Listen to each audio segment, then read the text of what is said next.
and welcome. Hi, Lynn, Tina. How are you? Great. So this is Anne Caprara, who is J.B. Pritzker's campaign manager, and I remember meeting you way in the beginning. You guys came to Washington. Did. And you went to the press club. Over a year ago now? Yeah. I can't How believe many it. days are you at? Well, we're at 17 months, so almost 700 days. I think I'm doing my math right. It's the longest campaign I've ever been on beginning to end, so. That's Feels so like long. 70 years.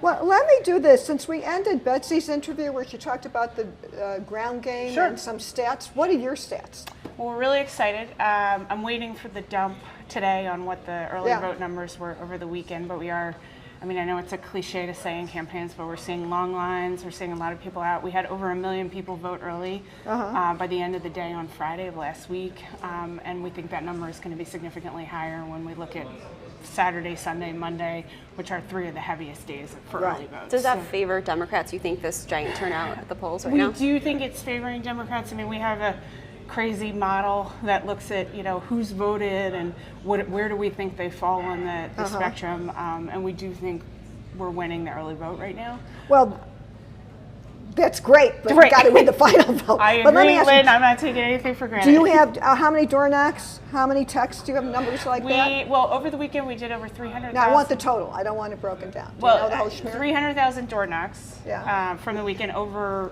2 million door knocks over the course of the general election. Something like 1.2 million texts. Yeah. And then over 2 million phone calls. So. Wow. So when we talked to Betsy and Tina asked, what do you need out of Chicago to win? What does JB need out of Chicago? Well, I think we split up Cook into Chicago Cook and non-Chicago Cook. Both carry about 19% of the total vote. So you're looking at 38% of the total Cook County vote. In Chicago, we're hoping we're going to get to 81% of the vote. That would be a great night for us. Wow. Tina? In terms of the digital ads, because I do YouTube workouts, and so I saw lots of JB ads when I was doing YouTube workouts. But can you explain that? I think you guys were kind of a leader in getting those ads on everywhere, Facebook, YouTube, Spotify. Look, I think it's an old axiom, but it's true even in the modern age. The more you get in front of people, the more they hear your name, the more they're likely to walk into the voting booth and go, oh, I remember that guy. And nowadays, how do you reach people? I mean, I'm a 39-year-old woman. You can't get me on network TV. You can get me on Spotify. You can get me on YouTube. So yeah, we've saturated those channels, Facebook especially. So you're looking at the cord cutter generation. We really are. And honestly, even over 45, folks are on Facebook a lot more than they ever were. My parents, I mean, they interact on Facebook. Well, good. This live stream's on Facebook, everybody. And follow us tonight on Twitter. Our hashtag is SunTimesLive. Please continue. So on Facebook especially is actually the best way to reach voters via social media. But we have left no social media medium unturned in this race. And I kind of laugh because we do get a lot of tweets from folks being like, I was saying Spotify should pay us a premium for the number of people who have upgraded to avoid the ads, but that tells me it's working. So I asked Betsy about why they used Mike Madigan. That was a big theme of theirs. But you fought back, and you certainly connected the governor with Trump. So how did that work for you as a sustained theme? Because Betsy argued that Mike Madigan was a pretty effective tool to use in her campaign. Well, I think we're going to find out tomorrow night, but when you look at Trump's numbers in Illinois, they're pretty abysmal. In some cases, we saw candidates not even in the governor's race linking themselves to Governor Rauner because he was more unpopular. I have seen ads across the board where everyone down to state rep races, if you're a Democrat, you're running against Trump. If you're a Republican, you're running against Madigan. Sure. And look, this is a tale as old as time. I mean, candidates link folks to unpopular politicians. In this age, people are voting, a lot of people are voting because of Trump right now. And we wanted to make clear that, you don't have a governor here like you do in Maryland or Massachusetts that has taken steps to distance himself from Trump and do other things in order to become an independent Republican. And we made sure to remind voters at every turn that was the case in Illinois. Right, so what's the Obama factor? I was at that rally at UIC, so, and he's in some ad, you have a closing ad? He is, we have an ad up right now. It's huge. I mean, Obama, particularly in Illinois, in Chicago, is a unique factor. And I know the president has really come out to try to help these congressional races. It's a huge priority for him. And they called us a week ago and said, hey, we'd like to close this thing out in Chicago. I was like, sure, what do you need? And I will say we had 5,200 people at that rally yesterday, and the whole idea was to get people to vote. And hopefully that'll have its intended effect. So what for you is the Sam McCann factor? Because this is only, my analysis, he's only been put up to drain votes from Rauner. I think in every race you have third-party candidates. We have kind of a unique. Yeah, this is the reality is you always have third parties, and the unique thing here is that the governor is so unpopular, and I do think that there are voters who maybe they're not Democratic voters and they may end up voting for Sam McKenna. It's hard to tell though before tomorrow because traditionally. But that's a gift for you though to have him in there. I mean, look, we were running against Rauner from beginning to end, and that's the focus that we were going to have no matter what. So you look in a position to win. Well, and you know, Tina, I know you have covered this race in the beginning. Do you have like behind the scenes like they do in presidential races a transition team ready? I mean, look, we've certainly thought about what it would look like if we won, but I was a survivor of 2016, and we really have a policy of until we've crossed the finish line, no one's measuring drapes, no one's doling out jobs. Do you have a transition person who's designated just in case? If he wins, there will be somebody who somebody who are ready. Is ready we immediately. We have come upon the little news. So you have somebody in the wings that if you win tomorrow night, you hit the ground running with the transition. That is correct. Who is that person? I'm not going to tell you that. Okay, but the idea is that you've thought about it. What do you think was the hardest time in this campaign that you had? What was your crisis? I mean, look, JB is a pretty new candidate. He's run for office before. I covered when he ran for Congress. You told us when we first met with you. Yes. But whenever you have somebody who doesn't necessarily have a well-established record, you know that you're going to face a long period of introduction to the electorate and trying to understand who this person is. I think for us, we just knew that there were times where we had to get through Oppo that we knew was coming and we understood was going to be out there, and that's the reality of the campaign. Did you know the toilet issue was out there? We certainly had an Oppo book that had information about property tax and other things. But what I would say is there's no world now in which you get ahead of Oppo.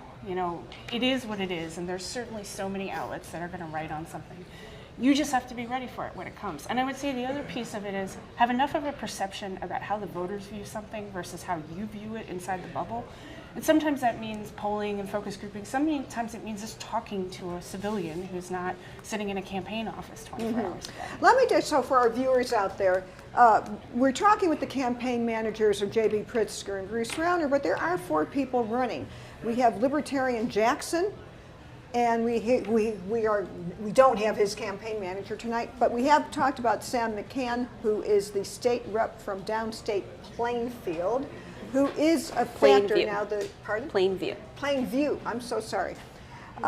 So at least you see the 4 men running. We have not had a woman governor. Mm-hmm.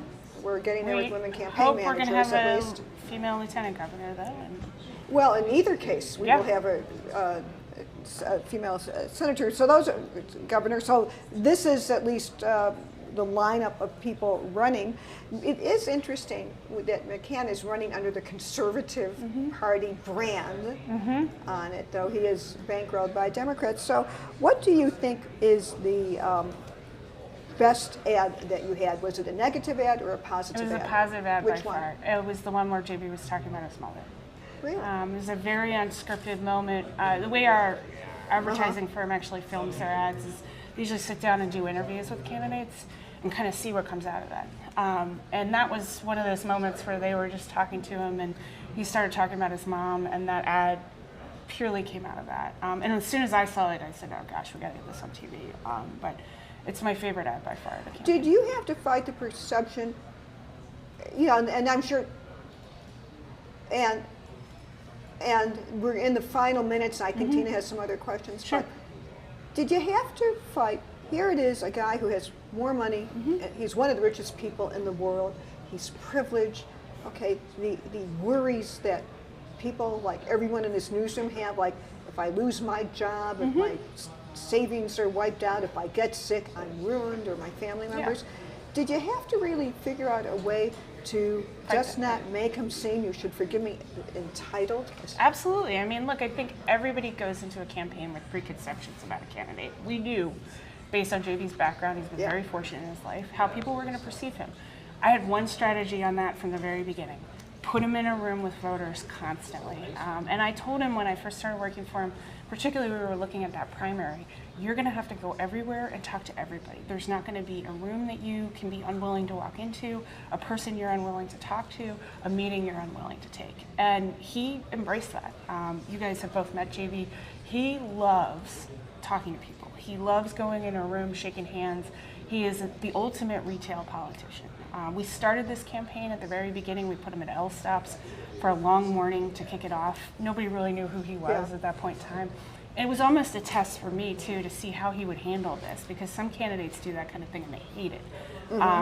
JB loves it. And he always jokes that, you know, the perception that people kind of walk into of him is an advantage, because as soon as they get to meet him, you know, they see that he's a down-to-earth, nice guy, and he talks to everybody. So kind of a mensch.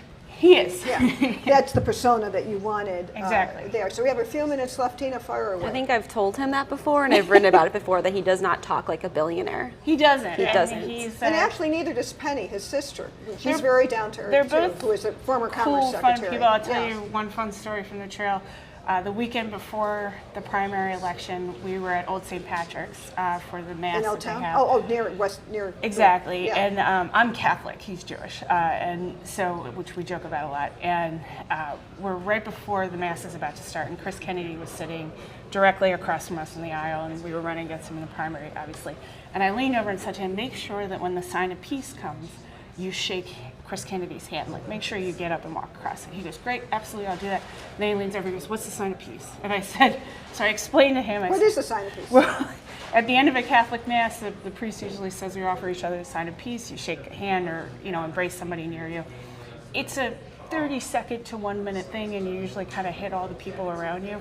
Well, JB went, he shook Chris Kennedy's hand, then he went to the front of the church and he shook the hands of everybody at the front and then at the other side, and I'm sitting there going, you know, time, let's get back to the pew. But that's the kind of guy he is. He kind of loves everything about campaigning, and he embraces it wholeheartedly. Tell me if I'm right. If JB is elected tomorrow night, he'll be the third Jewish governor in the state of Illinois. I think that's correct. Following in the footsteps of Henry Horner, who is a governor, not just a park on the 47th Ward, and Sam Shapiro, who was from, I think, Kankakee.